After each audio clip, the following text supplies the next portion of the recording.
Assalamualaikum warahmatullahi wabarakatuh. Alhamdulillahirabbil wa bihi nasta'in wa ala umuri dunya waddin. Assalatu wassalamu ala asrofil anbiya'i wal mursalin wa ala alihi wa sahbihi ajmain amma ba'du. Perkenalkan, nama saya Tubagus, saya dari kelas PAI 1F. Di sini sedikit akan menjelaskan atau sedikit akan sharing tentang ilmu hadis, riwayah dan diroyah serta sejarahnya. Tapi sebelumnya kita harus happy dulu nih. Kita harus happy, sahabat-sahabat semuanya harus happy. Karena kenapa? Ketika belajar diawali dengan kebahagiaan, insya Allah ilmu-ilmu yang masuk akan dengan cepat dicerna. Seperti itu. Langsung saya akan menjelaskan ilmu hadisnya terlebih dahulu. Jadi ilmu hadis adalah kaidah-kaidah yang mana kaitannya dengan keadaan para perawi dan yang diriwayatkannya. Al-qawaidul mu'arrifah bihalir rawi wal marwi. Jadi ilmu hadis adalah kaidah-kaidah yang mengetahui ataupun mengetahui keadaan perawi dan juga yang diriwayatkannya. Kemudian kita membahas siapa itu perawi dan apa itu marwi. Jadi perawi itu adalah orang yang membawa, menerima dan menyampaikan berita tentang Nabi Muhammad SAW. Dan marwi adalah isi berita yang disampaikannya. Jadi ada perawi dan juga ada marwi. Kalau perawi itu adalah orang yang menyampaikan, yang membawa dan menerima berita tentang Nabi. Kemudian ada marwi. Marwi itu adalah isi berita yang disampaikan, seperti itu. Jadi ilmu hadis adalah ilmu yang menyampaikan tentang sanad dan matan. Jadi sanad adalah mata rantai para perawi hadis yang nantinya akan sampai kepada matan hadis. Dan matan hadis adalah redaksi hadis atau isi hadis. Dan sanad dan matan ini termasuk ke dalam rukun hadis gitu. Jadi rukun hadis itu harus ada sanad dan matan. Jika tidak ada salah satu, maka itu tidak bisa disebutkan sebagai hadis gitu. Contohnya, jika ada sanadnya tapi tidak ada matannya, itu tidak bisa menjadi hadis. Begitupun sebaliknya, jika misalkan ada matannya, kalau tidak ada sanadnya, maka itu tidak disebut dengan hadis. Nah, itu adalah ilmu hadis. Nah, sekarang kita akan membahas tentang pembagian hadis. Itu ada dua, ada hadis riwayah dan diroyah. Ada hadis riwayah, kita akan membahas tentang hadis riwayah. Apa sih hadis riwayah itu? Hadis riwayah itu adalah hadis yang isinya atau mencakup tentang kaitannya dengan perkataan Nabi, perbuatan Nabi, segala hal-hal yang dilakukan oleh Nabi, kemudian ketelitian dalam redaksinya, seperti itu. Dan itu adalah hadis riwayah.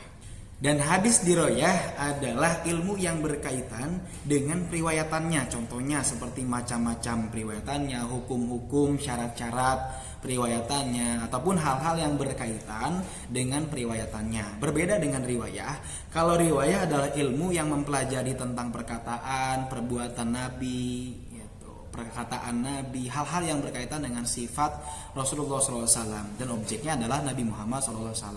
Kalau diroyah ini adalah lebih ke ilmu yang berkaitan atau tentang macam-macam ataupun hukum-hukum, syarat-syarat tentang periwayatannya, seperti itu.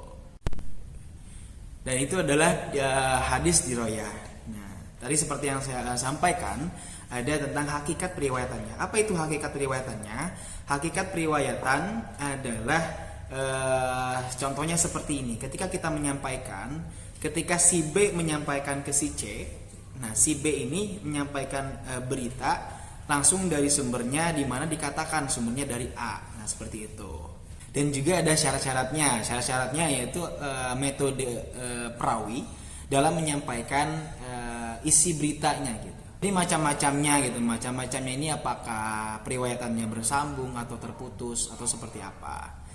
Gitu. Dan juga ada hukum-hukumnya, apakah ini diterima atau ditolak, seperti itu. Terus selanjutnya adalah tentang keadaan perawi.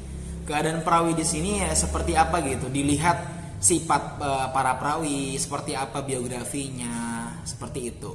Dan intinya adalah hal-hal yang berkaitan dengan periwayatannya itu adalah diroyah. Itu adalah hadis diroyah. Jadi ilmu hadis ini pembagiannya ada dua, yaitu ada riwayah dan diroyah. Kalau riwayah tentang sifat-sifat Rasul gitu, perkataan Nabi, perbuatan Nabi, hal-hal yang kaitannya dengan sifat Rasul.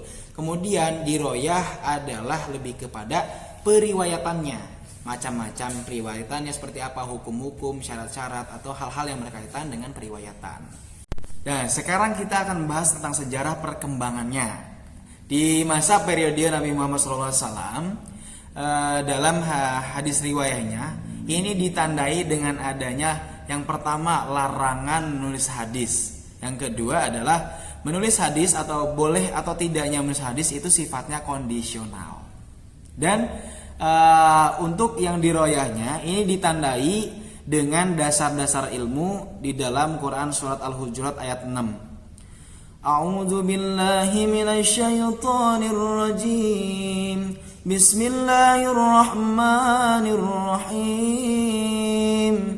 Ya ayyuhalladzina amanu in ja'akum fasiqun binaba'in fatabayyanu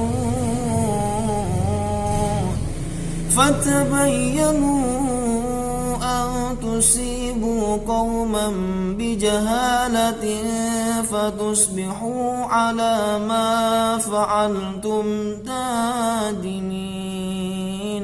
Yang artinya adalah, wahai orang-orang yang beriman, jika seseorang yang fasik datang kepadamu membawa suatu berita, maka telitilah kebenarannya, agar kamu tidak mencelakakan suatu kaum karena kebodohan atau kecerobohan yang akhirnya kamu menyesali perbuatanmu itu.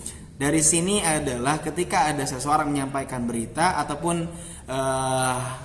yang menyampaikan sebuah informasi, maka kita harus teliti gitu, seperti apa dan seperti apa itu.